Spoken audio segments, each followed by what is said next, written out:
Hi there, it's Carolina, and today I feel really inspired to make a video about cancer and the way that I feel is best to treat it.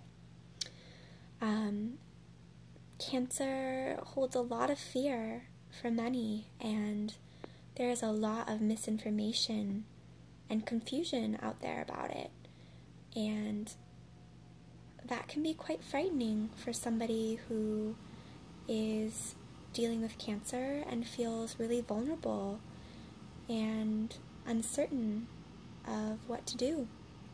So I feel really moved to offer a video that shares simplicity and clarity and practical things that can be easily done to heal cancer.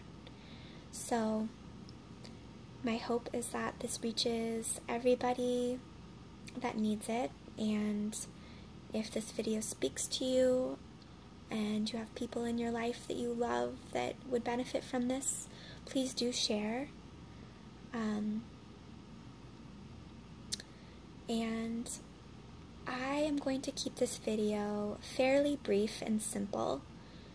I feel like there's a lot that can be said about cancer and what to do for it, and I would love to make further videos on all those things. There's herbs, there's energy work, there's different healing modalities,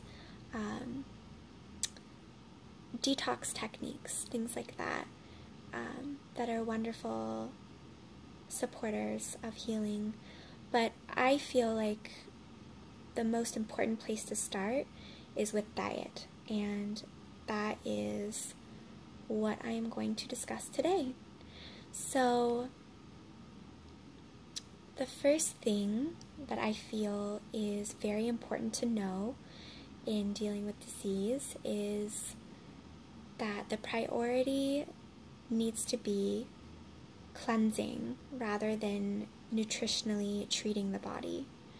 So why that is because the systems of our body are not functioning properly when we have a disease.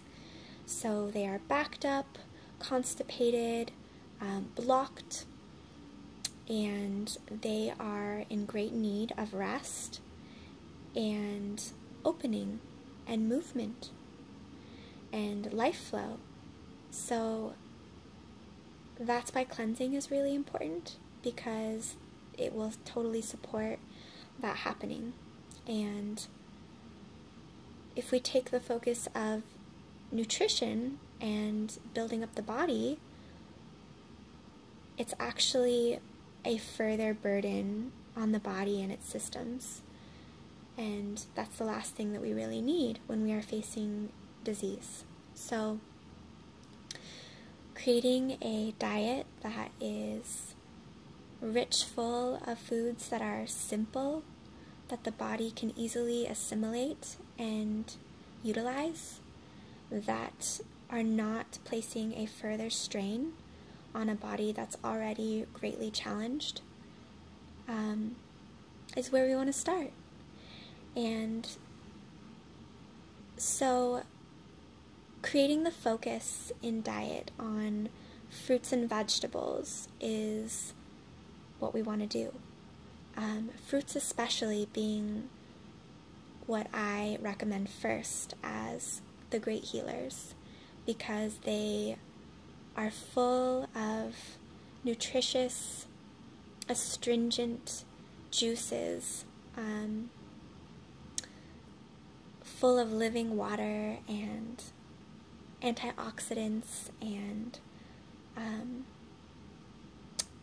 lots of glucose, which the body uses primarily for fuel and is really important in repairing the body and supporting that.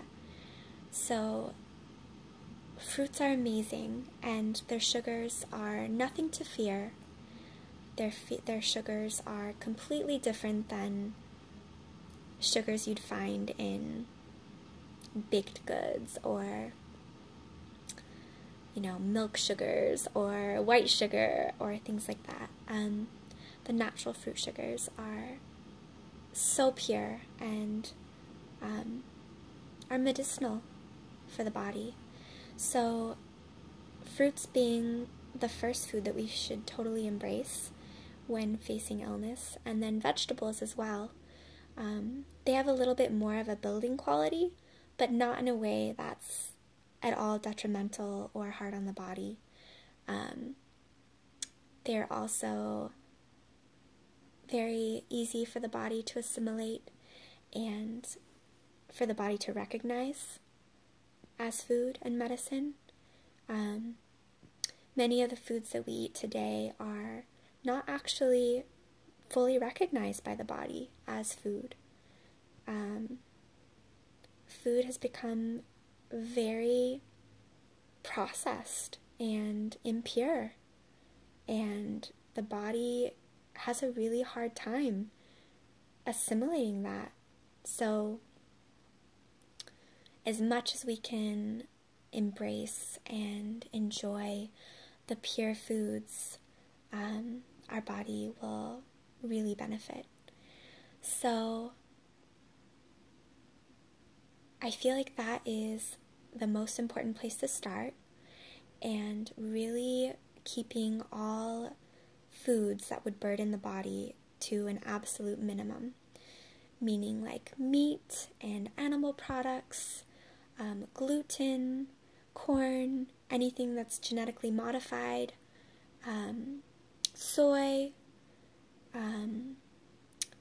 produce that has been sprayed with pesticides. Those kinds of things really need to be completely avoided when we're facing illness, and really honoring that less is more for a body that is really challenged and needing to repair. That our body has these beautiful systems in place that work in harmony to keep us well and functioning, and they know what to do, and we just need to clear the way so that they can properly function. So clearing the debris out will absolutely support them in finding their way again and working together. So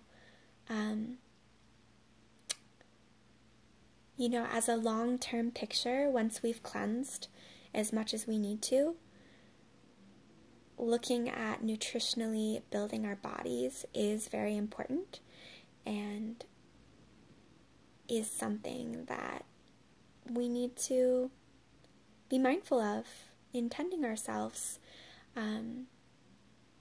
So that comes later, once we've taken the steps to really rest and clear our bodies out.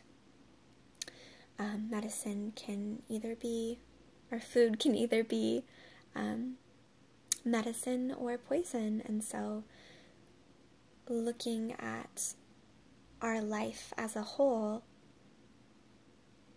and choosing to live and eat with that in mind is our goal. So yeah, just reaching for foods that are full of life, because disease is a state of declining towards death and decomposing, and what we really want to reach for in healing is life and rebuilding and renewing and continual growth. And so our foods really need to reflect that, and it goes even further than food. Our thoughts need to reflect that. And so feeding our minds with life-affirming thoughts that bolster us, that inspire us, that fulfill and nourish us, that's what we need to heal. That's what we need to be well, to continue to flourish and integrate. And so looking at that side too as well. So I just really hope that that helps. Healing does not need to be complicated. That is a complete lie, and one that really overwhelms people, is this idea that healing is complex. It does not need to be. It is so simple just to reach for a banana or eat an orange, chop up a salad for dinner, reach for a handful of berries. It's all very simple and delicious and life-affirming, and that's what we want to fuel ourselves with, is life. And these fresh foods straight from the earth are full of life, and we do not want to put foods that are dead, that do not have a fresh life force for our bodies in us. So that is what I feel is just enough to share, and if you have any questions, I would love to answer them, and I could potentially make another video in the future in response to any questions you have. And all my love, I hope this helps. Have a beautiful day. Bye.